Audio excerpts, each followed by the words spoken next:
Donc ici on est dans la serre qu'on a construite avec Georges. Donc c'est une serre adossée qui est économique, assez rapide à faire. Donc Georges il a eu des bonnes idées parce on a utilisé des tuyaux d'irrigation, ça permet que la bâche elle se perce pas. Et puis pour les rigidifier on a mis des perches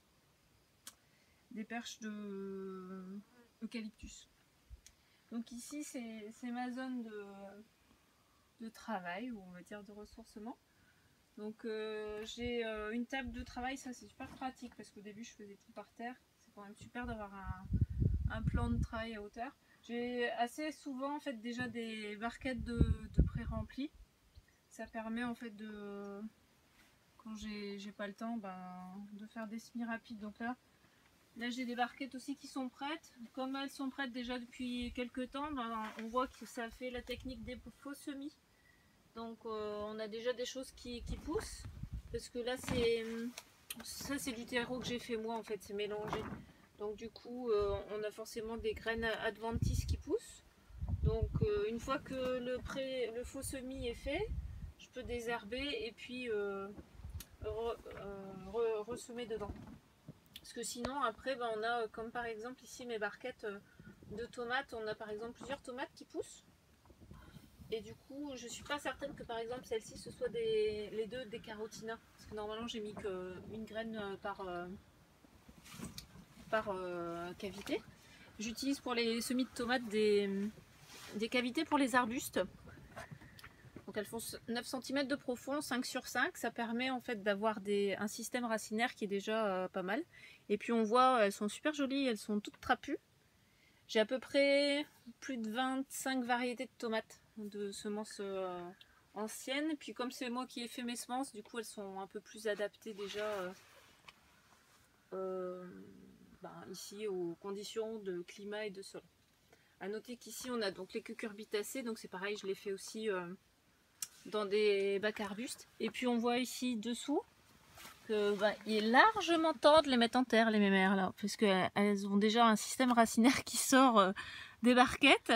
Donc là tout le volume va être, ça va être très très joli en termes de système racinaire. C'est un peu tôt encore pour les mettre dehors, mais on les mettra peut-être sous des bouteilles pour pas qu'elles aient froid.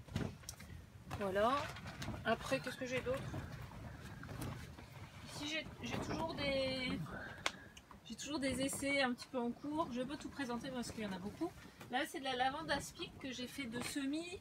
Elle doit avoir 3 ans. 3 ans ou 4 ans. Donc je pense qu'à l'automne je vais les remettre en terre. Ici j'ai des pitangas. Donc c'est pareil, je les ai eus à partir du noyau. C'est des fruits que j'ai trouvés sur le marché et puis qui viennent du Brésil. Donc ça va faire un petit arbre, un petit arbuste on va dire, de la taille du sureau ou du pêcher. Ici j'ai de la peramello, donc de la poire melon. C'est de la famille des solanacées et ça donne un petit fruit. Là c'est un essai. J'imaginais que ça donnerait une liane parce que c'est de la grenadille. J'imaginais que c'était plus un peu famille de fruits de la passion et j'en suis pas bien sûre. Ça ressemble presque, je sais pas trop quoi ce que ça va donner ça. Là j'ai de la sauge sclarée de mon ami Claudio. J'avais perdu la mienne.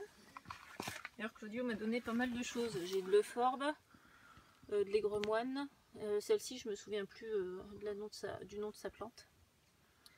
Et là j'ai mes petites boutures. Donc là de thym citron, je vais me refaire une zone d'aromatique.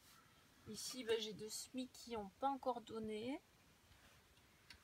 Le problème aussi c'est quand on a des choses qui poussent et puis qu'on n'a jamais semé. Bon là je sais typiquement que ça c'est du physalis. Et c'est pas des larmes de Job. Normalement j'en ai 3 qui doivent sortir, mais c'est des grosses graines donc je pense qu'elles prennent leur temps. Et là ici je suis assez contente. Donc ça c'est un semis d'Excolcia. Donc je vais les séparer puis les remettre bientôt en terre. Là par contre ça n'a pas donné grand chose. Bon, la qualité des graines que j'ai achetées devait être pas terrible. Enfin pour la moitié de la barquette là je m'y attendais un peu. C'est de la pimprenelle, donc bon, c'est des semis que j'ai essayé de plantes sauvages. Ici, de la baselle alba, elle n'a pas donné grand chose.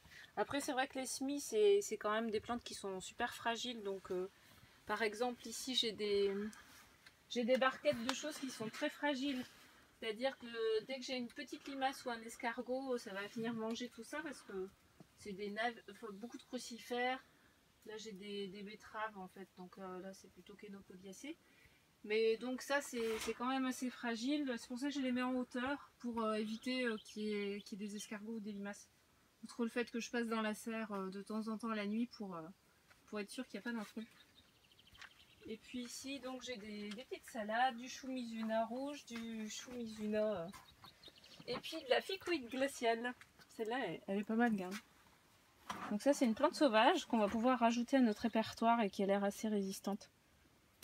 Et elle pousse carrément super bien, la texture est assez sympa, très grosse. Ça va remplacer le nombril de Vénus qui arrive un peu en fin de cycle de vie. Voilà pour la petite visite de la serre.